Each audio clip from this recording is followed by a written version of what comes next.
How's it going, guys? Alex here. Welcome back to another Dokkan Battle video, and today going to go over the TEQ VEGITO Blue as well as the STR Super Saiyan Rose and basically come to a conclusion as to which one is better.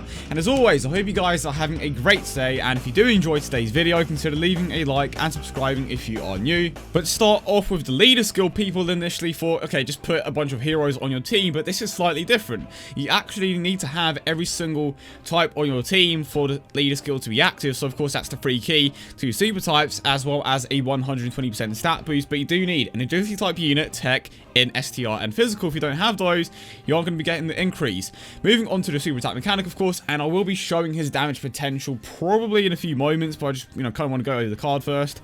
He raises his own attack and defense, and he also causes immense damage. Great chance to launch up to 2 additional attacks, each of which has a chance to become a super attack. His attack can go up by 15% with every single attack, and when you take into account that he has a great chance, which is around 70% to launch those 2 additional attacks, that is potentially 45% per turn with him, which is absolutely ridiculous, and that can go to up to 150%, which clearly shows you that his damage potential is pretty damn high.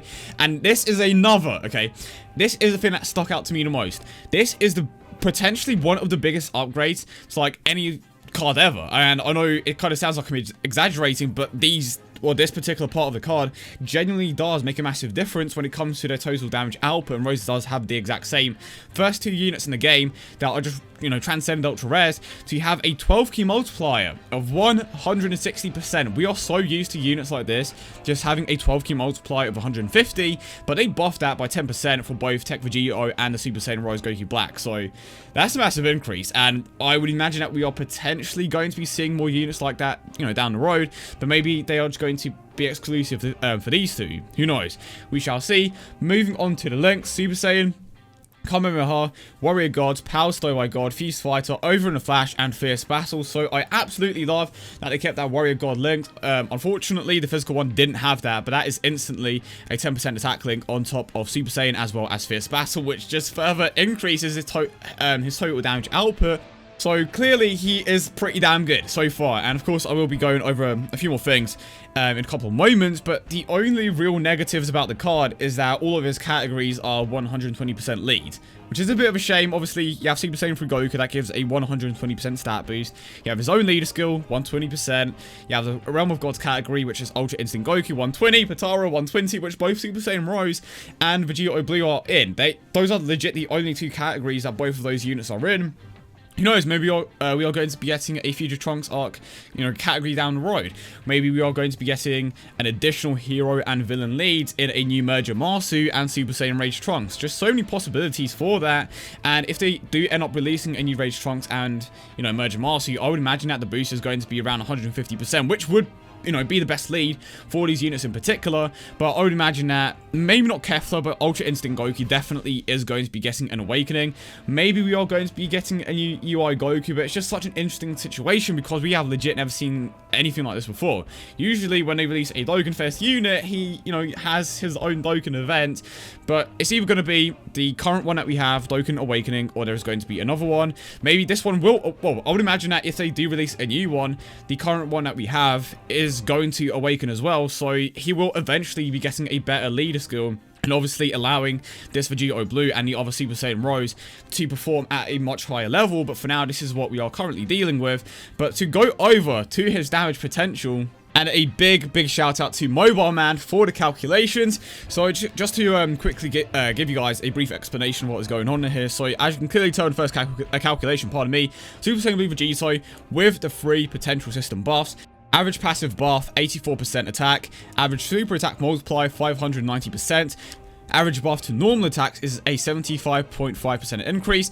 And his average attack with just the 3 potential system buffs is 2.1 million. If you have a 100% Super Saiyan Blue VEGITO, his attack stat is 3.3 million. And of course, if you want to go ahead and read the entire post yourself, you can go ahead and check it out. And it says right here at the bottom, it's important to note that he managed to do this under his own leader skill. If he was under a 170% leader skill, he would beat every other summonable LR other than LR Super Saiyan 3 Goku. Absolutely insane. Just absolutely insane. I have no words to honestly describe Super Saiyan Blue Vegito. Like, JX was testing him out on stream earlier at 100%. If you want to go and check that video out, I will leave it in the description. And I'm actually going to remember this time to leave this post from Mobile Man as well as the video in the description. Check them out. But the fact that he outdamages every single LR in the game potentially on that lead instead of the legendary rare Super Saiyan 3 Goku is honestly just unheard of for most transcended ultra rares. But one of the parts that sticks out the most about his card is the fact that he can raise his attack and defense with every single super attack, on top of the fact that he can launch multiple super attacks. So every time that he super attacks, his attack stat is going to be getting higher and higher, and if you give him additional super attacks, that's just going to be crazy high. Like, his damage potential can easily get like 4 or 5 million. It's just so, like, broken. I don't even know what type of meta we are entering at this point. I'm curious to see what the events are actually like, because if they are tough, and it's like, okay, you definitely need units with this type of damage potential, to be these events. Could be like, okay, so it's good for the pay-to-play players, but when it comes to free-to-play players, they may kind of struggle a little, which is why I'm curious to see what they do. And it definitely makes sense now as to why he doesn't have counters. He would easily be the most broken unit in the game, out-damaging LR Super Saiyan 3 Goku. With counters, I don't even want to think about how high his damage output would be per turn. And now moving on to STR.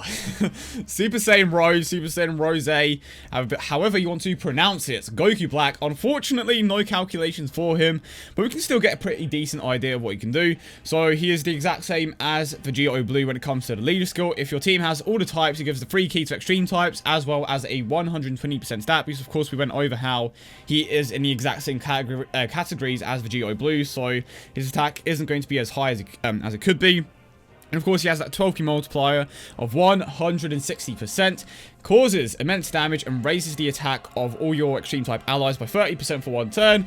He is honestly what extreme STR needed. He gives the free key with his passive. He is going to link relatively well with the new STR Broly that just Extreme Z awakens, but even if he didn't link well with the majority of the units in your team, he still gives the free key of the passive. So the way that he saved villains before was the way that he is saving STR now. Villains don't necessarily need that much help when it comes to, particular key links on a villain team with an Agility Rose lead.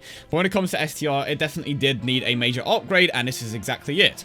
So 120% attack, key plus 3 to extreme types, and a 50% defensive boost. And he also reduces super type enemies attack and defense by 20%, and of course when you combine that with units such as the STR Omega Shenron, you can tell that this team is going to be pretty tanky on top of what it already kind of was with Janemba and such. Of course, you are only going to be having one Super Saiyan Rose, but if you have the right rotations, it's clearly going to be working pretty damn well. And of course, his links are Super Saiyan, Big Bad Bosses, which is a big 25% and attack increase, Dismal Future, Prepare for Battle, which he isn't going to share with anyone, I don't think, because the new STR Broly unfortunately did not get that link when he Extreme Z awakens. But I'm trying to think of other units, off the top of my head, that have this link and of course are in this particular type and are villains, and I can't think of anything. I think he is legit the only one of that particular type, so he's kind of by himself when it comes to that link. But again, it doesn't matter that much because he still has Fear and Faith, which is a pretty common key link on that team. He also has Nightmare, which is another attack link, Fierce Battle, and again, Super Saiyan isn't going to be shared too much on that team unless of course you have the Extreme Z Awakened Broly. And that's another one I completely forgot about, LR Broly as well. He is definitely, yeah, okay, if you have LR Broly or the Transcended Ultra Rare Broly, if you have both, congrats, because you can just make an absolute beast of a team. You're going to share Prepare for Battle with him. I can't believe I almost forgot about LR Broly. I just don't really use him that much. It's like, oh, okay. And he's my least favorite LR. But the point is, he is going to share that Prepare for Battle link with LR Broly, potentially, if you have him, or the Transcended Ultra Rare. And of course, his damage output isn't going to be anywhere near as high as Vegito Blue's, just because he can't super attack multiple times. But the point is, he is still an absolutely incredible card overall. What he provides to that STR team is honestly great, and I'm expecting to see way more Janemba friends. Actually, you're probably just going to end up running a villain team with him instead. But if you want to run STR and maybe find a Janemba friend, it's going to work better. I suppose that is the bright side of the situation, and I kind of checked, and the Extreme Z Awakened Broly isn't in the Revive Warrior category, which would have been nice because that 170% attack increase is looking pretty damn good. But I think in the end, without a doubt, like, I prefer Super Saiyan Rose or just, Goku Black as a character, and I prefer the card overall. But Vegito Blue, just, his damage output is way too high to not say that he is the best. I mean, granted, Rose has the debuffs. He gives us support with his passive. But because we are obviously in a meta where damage output matters the most, Vegito Blue is going to take the cake. I believe his damage, or Vegito Blue's damage output, almost doubles Super Saiyan Rose, which is just absolutely disgusting. At the same amount of potential system, I don't think there is that much of a significant difference, but the fact that Vegito's attack can get that high, like 3 million we're talking here, is definitely the biggest difference between the two. But again, that's just the way that the cards were made. Goku Black is still incredible. He has probably the better links out of the two, I would say, but he just doesn't compare when it comes to the damage output, and that's ultimately the thing that matters the most. But I hope you guys did enjoy the video. As always, the banner should be dropping in around an hour or two, depending on when this video goes out. Kind of procrastinating when making this video, working on a few things for the summoning videos and of course showcases. But yeah, let me know your thoughts in the comment section down below. Which one are you going to be summoning for first? Which one do you personally think is better? Even though I think the majority of you are going to say that Vegito is better, just because of how insane he is when it comes to attack. But I hope you guys have a wonderful day as always, and I will see you all in the next one.